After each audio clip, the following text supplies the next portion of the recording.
سرورا شاہ کریما دستگیرا اشرفا۔ ہم اور آپ اس دار فانی میں، اس دنیا میں ہمارے یہاں پر آنے کا مقصد کیا ہے؟ سب سے بنیادی مقصد جو ہے، میں دو لفظوں میں کہہ دوں، سب سے بنیادی مقصد جو ہے وہ ہے اللہ اور اس کے رسول کی رضا۔ اس دنیا میں ہم پیٹ بھرنے کے لیے نہیں، تخت و سلطنت کے مالک بننے کے لیے نہیں، لچھے دار گفتگو کرنے کے لیے نہیں، کسی کی انسلٹ کرنے کے لیے نہیں، کسی کی واہ واہی کے لیے نہیں، بلکہ ہم اس دنیا میں جو آئے ہیں وہ بنیادی مقصد یہ ہے آنے کا کہ ہم کثرت سے اپنے رب کی عبادت کریں، اس کی وحدانیت کو لوگوں کو سمجھائیں اور خود سمجھیں، اس کے محبوب آقا کریم صلی اللہ تعالی علیہ وسلم کی ہدایتوں پر عمل کریں اور لوگوں کو کرائیں بھی۔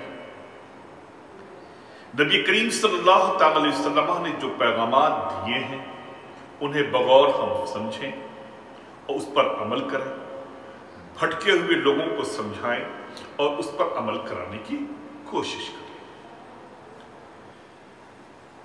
کل ملا کر اللہ اور اس کے رسول کی رضا ہے۔ جب ہمیں معلوم ہے کہ ہمارے لیے سب سے بنیادی چیز ہے اللہ کے محبوب صلی اللہ تعالی علیہ وسلم کی رضا، رب کی رضا، تو اب ہمیں کام بھی ایسے ہی کرنے ہیں جس سے ہمارا رب راضی ہو، پیغمبر اسلام راضی ہو۔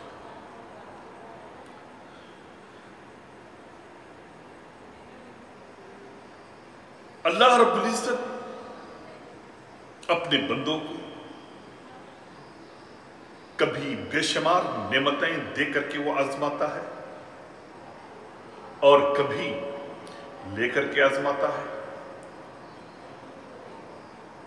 کبھی اپنے بندے کو تاج السلطنت دے کر کے آزماتا ہے، کبھی سلطنت سے ہٹا کر کے بھی آزماتا ہے، اپنے بندے کو کبھی بے شمار دولت دے کر کے آزماتا ہے، کبھی لے کر کے بھی آزماتا ہے۔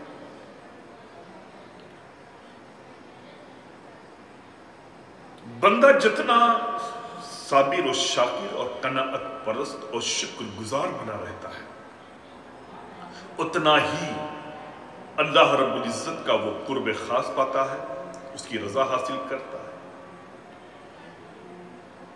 ہمیں عزت ملی، شہرت ملی، دولت ملی، تو اس پر ہمیں اترانا نہیں چاہیے، اس پر اترانا نہیں چاہیے، بڑی بڑی ڈینگیں نہیں ہانکنا چاہیے۔ اللہ رب العزت نے اگر علم دیا ہے اور اس علم پر عمل کرنے کی توفیق دی ہے، دولت دی ہے، تو شہرت دی ہے، اس پر اتراؤ مت، اس پر اتراؤ مت، بلکہ اس کا شکر ادا کرو اور اس کی بارگاہ میں دعائیں کرو کہ اے مولا، جو نعمتیں تو نے ہمیں دی ہیں، بار الہ ان نعمتوں کو صحیح طرح سے ہمیں استعمال کرنے کی توفیق بھی عطا فرما۔ ہمیں ہر طرح کی غرور، گھمنڈ، تکبر، فتنہ و فساد سے دور رکھ۔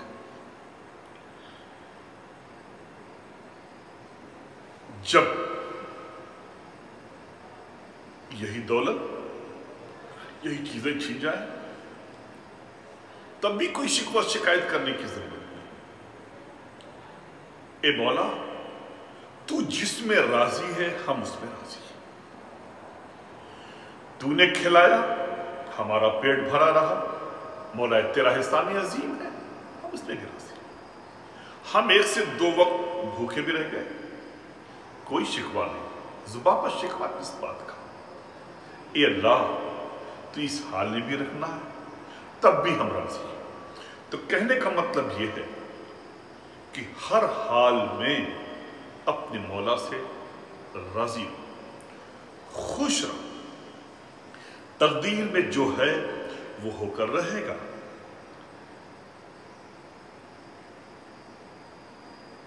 آزمائشیں کسی وقت بھی ہو سکتی ہیں، آ سکتی ہیں.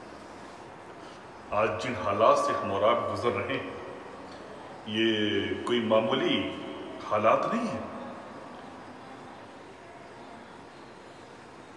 ہم ہر حال یہ مولا تجھ سے راضی. اے اللہ ہم تو یہی دعا کرتے ہیں کہ اس وبا کو، اس بلا کو، اس پریشانی کو پورے عالم اسلام سے تو دور فرما دے. ہماری کوتاہیوں، ہماری بدعمالیوں کی یہ سزائیں ہیں ہمیں، تو ہم کثرت سے دعائیں کریں، کثرت سے استغفار و توبہ کریں، صدق دل سے اپنے رب کی طرف رجوع ہو. اور جو آزمائشیں آ جائیں ہم اس سے گھبرائیں نہ. کیوں؟ تکلیفوں سے، پریشانیوں سے، مصائب و آلام سے، آزمائشوں سے ہماری تدبیریں ہمیں نہیں نکال پاتی، بلکہ ہمیں آزمائشوں سے نکالنے والا ہمارا رب ہے، تکلیفوں مصیبتوں سے نکالنے والا ہمارا رب ہے.